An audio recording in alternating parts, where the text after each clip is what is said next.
orang dia kagak ngerti, betul ya.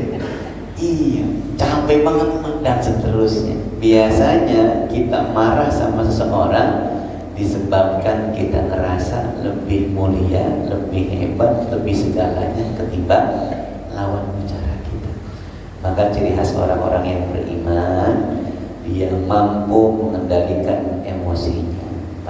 Marah itu nggak ada kebaikannya kecuali mendatangkan kesengsaraan berikutnya. Puasnya cuma sesaat ketika kita ngomel ngeluapin semua emosi, habis itu nyesel kita. Bapak marah sama anak sama istri, sama enggak? Udah aja nyesel enggak? Nyesel. Masakan udah mulai kagak enak, ingat muka dia aja kita udah mulai enak.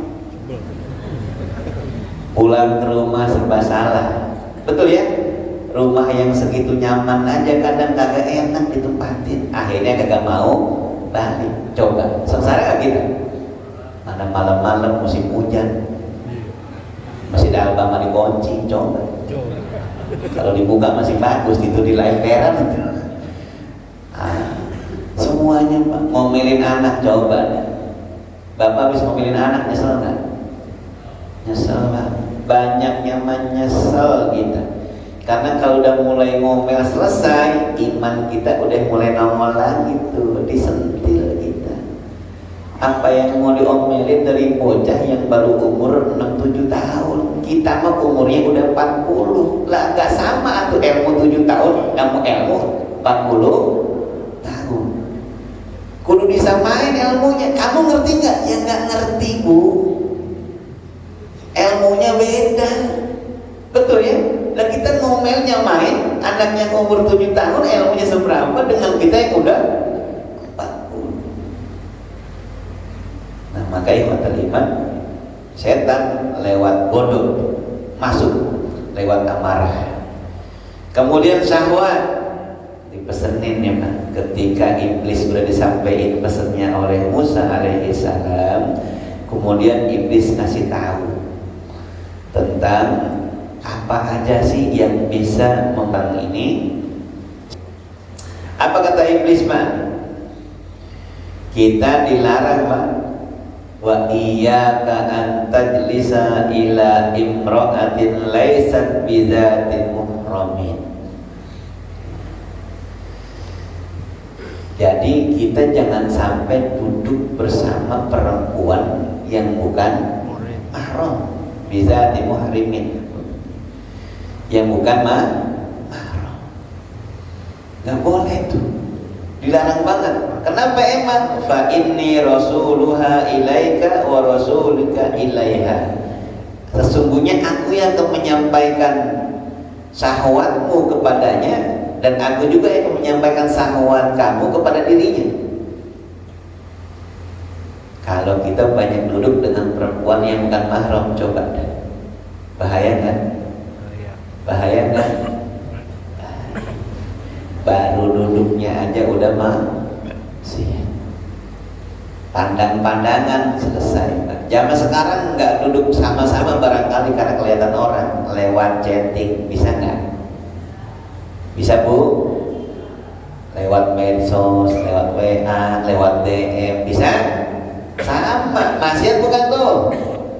Hei, maksiat bukan? Makanya saya sering banget ingetin, kalau kita mau rumah tangga adem, HP jangan langsungan dipaspor, banyak banget. Betul, buat pola sampai putar begitu, kamu ngapain?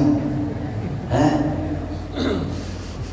Ada banyak rahasia apa sih? Betul ya?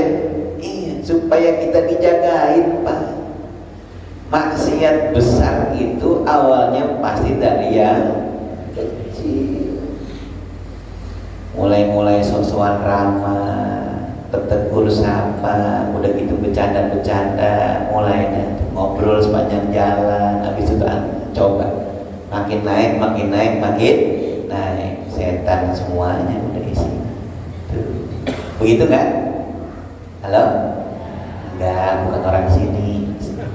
Alhamdulillah, orang sini udah khatam semua masalahnya begitu, udah lewat, betul ya? Udah udah lewat masanya, alhamdulillah. Kelihatan dari depan senior semua ini. Dua, tempat masuknya setan ke dalam hati kita, al-hasad wal hirsu. Ada sifat hasad, yang kedua ambisius. Kita boleh hasad cuman sama dua orang, kata Nabi. Yang pertama orang berilmu yang mengamalkan ilmunya. Yang kedua orang kaya yang mendermakan hartanya. Udah dapat belum dua orang ini? Hah? Udah dapat belum? Yang pertama guru-guru kita orang berilmu yang mengamalkan ilmunya. Kita boleh iri tuh. Ya Allah subhanallah, ya ilmunya banyak luas, tapi masya Allah amalnya juga luar biasa, jadi teladan buat kita. Kita juga melihat orang kaya yang sekali sedekah masya Allah. Ada? Nah, kita boleh iri sama beliau. Pengen banget punya gudang ayam banyak kayak dia. Saya nganter gitu. Bukan, tapi gua terdorong sama kita. Kalau kita dengkinya, irinya sama orang yang taat kepada Allah, supaya kita memicu, memotivasi buat kita semangat untuk taat juga. Kalau beliau-beliau ini yang subhanallah begitu ya, tetap ingat kepada Allah, apalagi kita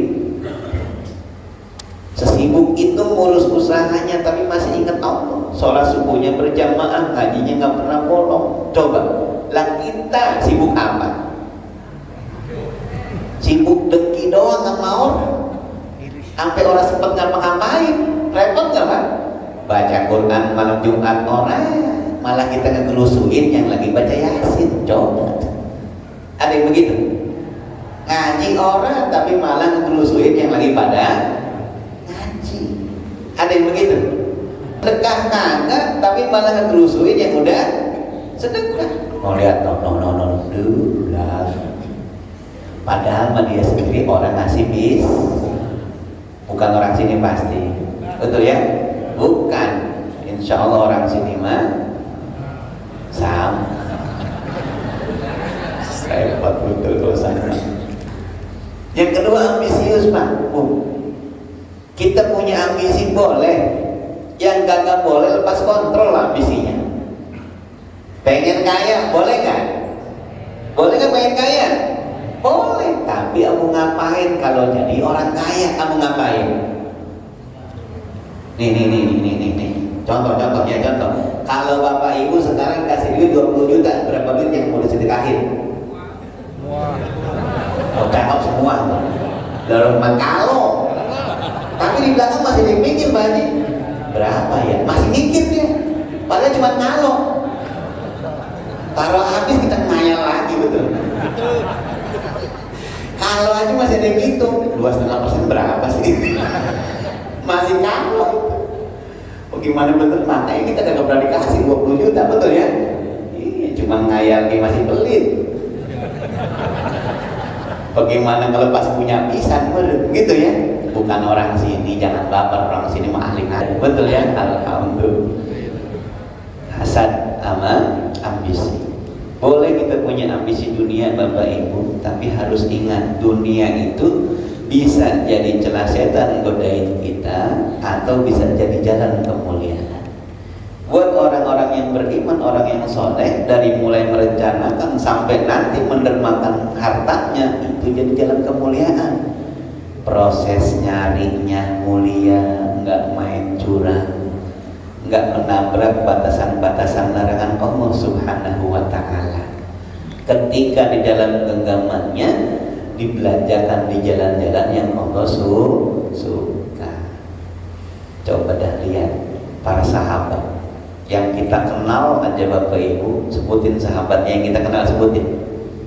Abu Bakar Siddiq, Umar bin Khattab, Utsman bin Affan, Ali bin Abi. Saya tanya, 4 orang ini aja yang terkenal, ada nggak yang susah? Ada yang susah? Ali Ustaz, siapa bilang Ali ini Bapak Ibu budaknya aja 17 orang. Empaninya bagaimana itu 17 orang? Halo? Kita yang cuma 4 aja terkadang masih pada ribet. Betul? Kita suami atau suami, istri, anak 2, benar? Koyo kadang sahabat hari nempel. Lah Ali 17 orang coba. Siapa bilang dia? Emang hartanya nggak sebanyak Utsman bin Affan tentunya, nggak sebanyak Umar bin Khattab, nggak sebanyak Abu Bakar. Tapi 4 orang sahabat Nabi yang kita kenal ini semuanya orang kaya. Ambisius terhadap dunia, ambisi. Dagangnya bukan cuma regional, tapi udah mulai internasional, Pak. Perdagangan global beliau pegang. Belajar ke Syam, coba, betul ya? Kemudian berdagang ke Hijaz dan seterusnya. Bukan main lagi wilayah kota Mekah doang. Coba. Tapi mereka adalah orang soleh, orang yang bertakwa. Mulia enggak? Mulia enggak? Mulia. Karena buat kita orang-orang yang beriman, mencari dunia dengan cara-cara yang Allah suka bagian daripada kemuliaan. Agama kita bahkan mencela orang-orang yang hidupnya hanya menjadi beban orang lain.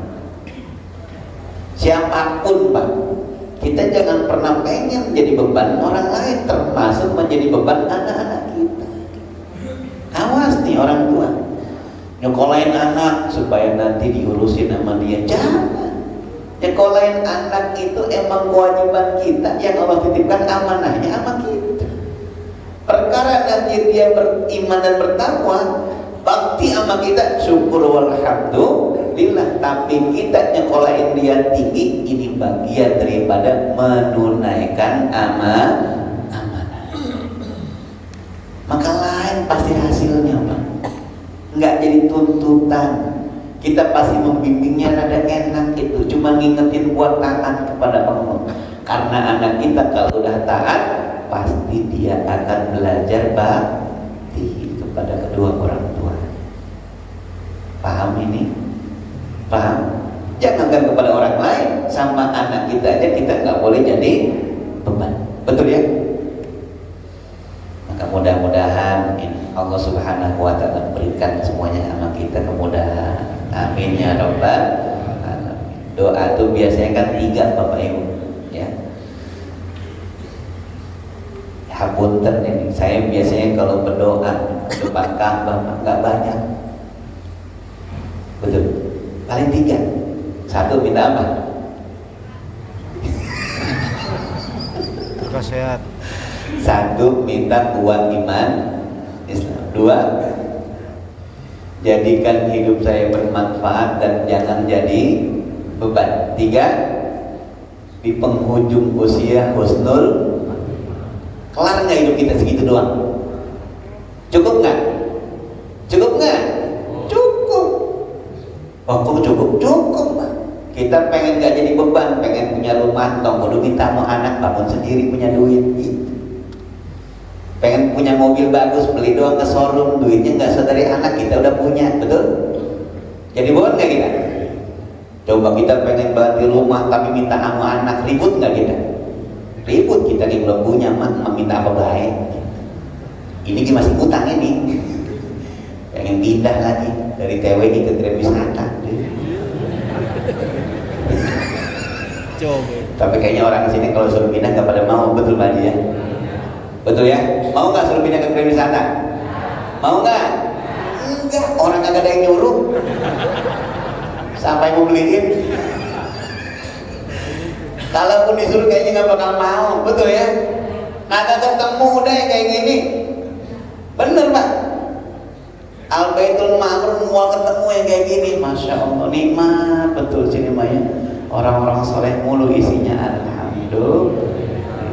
Tempat-tempat tik 2 dan seterusnya belum tentu kayak gini, betul. 3, celah setan buat masuk ke dalam hati kita. Asyab'u minat ta'ami wa in kana halalan safiyan. Kenyang baik perutnya Pak, meskipun itu dari yang sesuatu halal bersih. Tuh coba, perut kenyang aja meskipun diisi dengan sesuatu yang halal, ini bisa masuk celah setan. Wah, percaya nggak kita? Wa yuqalu fi kasratil akli sittu khisalin mazmumatin. Ada 6 perkara yang biasanya disebabkan oleh perut yang sering kenyang ya Pak. 1, an yazhaba khaufallahi min qalbihi. Hilang darinya rasa takut kepada Allah Subhanahu wa ta'ala. Ini efek dari perut yang sering kenyang. Amat takut kepada Allah rada kurang. Bener gak kira-kira? Hah? Kalau kita makan, coba dah betul gesit atau ladar lemon. Habis buka puasa, bagus nggak buka puasa? Tapi kekenyangan, ribet nggak pas tarawih? Ribet Pak. Imam pelan, ngantuk, kesel, dehem saban waktu, ngasih kode. Imam cepet, kesel juga, enggak. Imam ampun, betul ya, kita baru takbir ihram dia udah ruku, bisa ngambek, semuanya ngambek. Baca Quran baru tahu sudah nguap. Orang ngantuk sekarang subuh, betul Pak? Kalau perut kenyang coba ayo, ngantuk nggak? Belum kenyang dia udah pada ngantuk. Kok mau lagi pas sudah penuh, betul ya? 1, 2, an yadhhaba rahmatal khalqi min qalbihi li'annahu yadhunnu annahum kulluhum shiba'. Dia biasanya akan kehilangan kasih sayang kepada makhluk, kepada orang lain. Karena kenapa? Karena dia mengira setiap orang sama kayak dia, kenyang semua perutnya. Padahal nggak semua orang sama. Makanan yang kita konsumsi nggak semua sama sanggup beli kayak kita. Benar? Kita mah barangkali telur mulu. Ada orang yang barangkali enggak ketemu makan telur, kita mah alhamdulillah. Ketemu tempe, alhamdulillah. Apalagi kalau gabung telur sama tempe, alhamdulillah. Jangan pusing, sebetulnya orang sini mah tinggal datang ke Masjid Al-Bama enak nggak makan? Apa launya garam? Udah ada kan? Apalagi pernah dimasak mah? Ada, pernah saya makan ikan pari. Saya ketemu ikan pari cuma di mari. Bener, ini ikan pari keren banget, kagak ada tulangnya. Kita mau request kagak enak. Tadi masih ada ini. Gitu ya, untuk dibawain. Alhamdulillah. Nih ikhwatal iman, masya Allah. Jangan nganggep, jangan ngira semua orang perutnya kayak kita kenyang baik. Ada yang barangkali ketika dia puasa dia enggak berbuka karena saking enggak ada makanannya. Nah, kalau berpuasa suruh ngerasain kan bagaimana rasanya lapar, menahan perut yang enggak diisi seharian. Bukan karena kita nggak sanggup, tapi Allah pengen ngajarin kita ada makhluk Allah, ada hamba Allah yang barangkali nggak sama kayak kamu, supaya lebih perhatian kita, sayang sama orang susah deh, ya, jangan malah dibenciin. Bapak Ibu percaya nggak ada orang yang nggak resep sama orang miskin, Pak? Ngelihat orang susah teh kesel bae bawaan dia. Pernah ngeliat orang begini?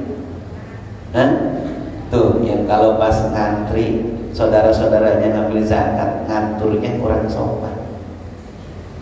Saya sering ngingetin panitia zakat santunan, betul ya Pak Ibu, beliau-beliau yang datang ini nggak pernah harap diundang sama kita. Kita yang pengen dapetin surga, benar. Berarti pengantinnya dia atau kita? Pengantinnya siapa? Dia. fakir miskin, anak-anak yatim yang sering kita